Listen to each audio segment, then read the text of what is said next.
Let me ask you a question. So when he called me yesterday and said we got a ventriloquist that won America's Got Talent, right? He said, do you guys want to have him on the show? And you said no. No, and I said, well, is it the guy that got the $100 million deal in Vegas? Is that? No, it's the other one. Yeah, he said it was the other one. But how? So how come you haven't cashed in? Because that guy won America's Got Talent too, right? And didn't he get like he won the second season. Terry Fedor? Yeah, Terry he Fedor. became He's a friend huge. of mine. Terry's fantastic. He's a friend of mine. And he. So where's your $100 million deal? Yeah, where's your Vegas You haven't theater? hit it yet. Well, It's I did coming. Vegas last year. I did 6 months at Planet Hollywood. Oh, wow. Nice. Very nice. And I had a great time. But I like traveling. I'll be honest. Vegas is an amazing place, and to have your own show in the Planet Hollywood showroom, which I did for Isn't that where you 6 months. cash in the most, or no? You can make more traveling doing the It's road. both, really. But to be honest, I didn't want to be stuck there.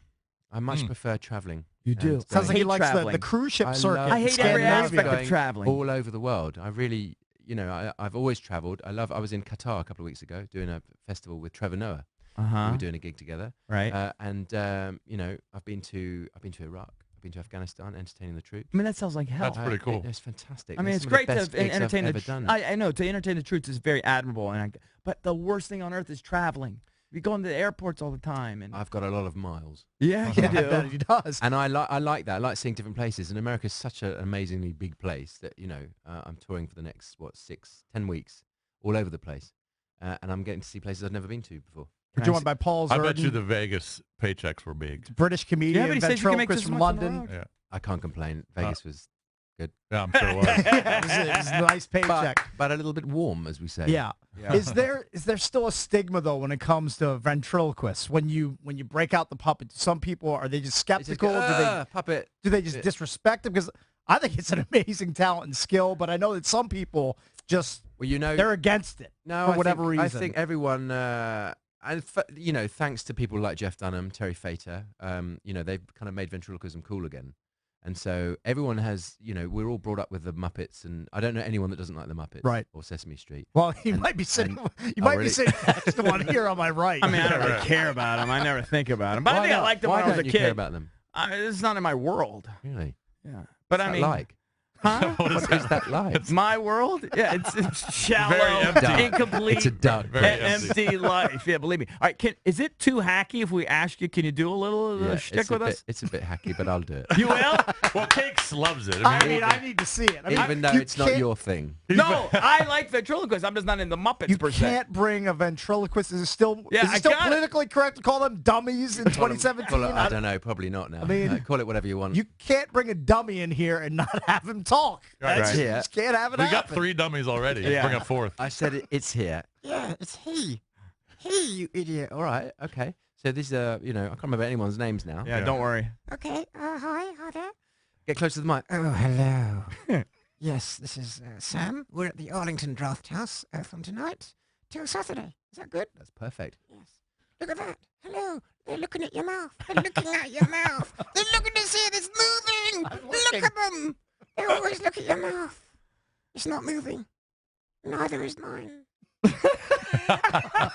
Sleep. That He is- even does plugs. Right? I mean, how great is that? I could do man. my. I used to work in radio. I worked in radio for a couple of years when I left school, and I was still trying to find my feet. And I was doing close-up magic. I was one of those annoying geeky magicians that comes up to you when you're trying to have a dinner for two, a romantic dinner, and I would say, "Hello, would you like to pick a card?"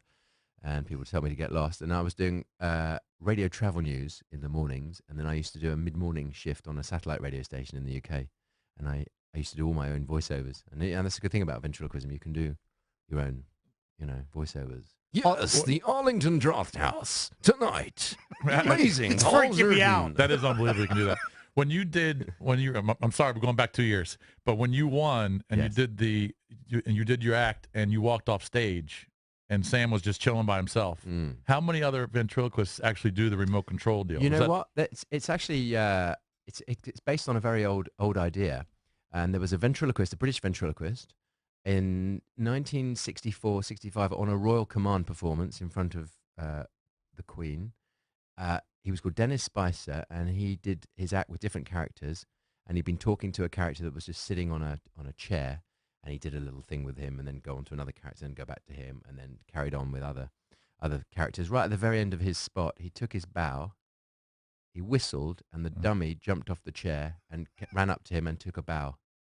Ran and up that's to the him. first person I've ever seen do that. Right. Yeah, like that. Just and like and that. you know who it was? It was Kenny Baker, who was Kenny in Baker, R2D2. R2D2. Yeah. Oh, that's dressed as a hysterical. dummy, Oh, okay. sitting like this on a chair, completely motionless all the way through the It's a spot great bit. until he was just picked up and moved. So it goes back. You know, it's an old idea. But animatronics now Right. are amazing, and I mean, you can do anything. because no one in that room expected that. That was awesome. No, that was the idea. Yeah, that was crazy. Well, very, Is he gone? very cool. Is he gone yet? Very, very cool. It's awesome to have you in. And just give the plug one more time for people so they know where to see you. Yes. It's the Arlington Draft House tonight, tomorrow night, and Saturday. It's Paul Zerdin on America's Got Talent. Very, very cool. And you can go to arlingtondrafthouse.com for all of your ticket information. Paul and Sam. Thanks again for joining us. Thank We you, really buddy. appreciate Thanks for it. your time, guys. Thank you, buddy. Thank you. Get some sleep, bro. We'll be Another right time. back.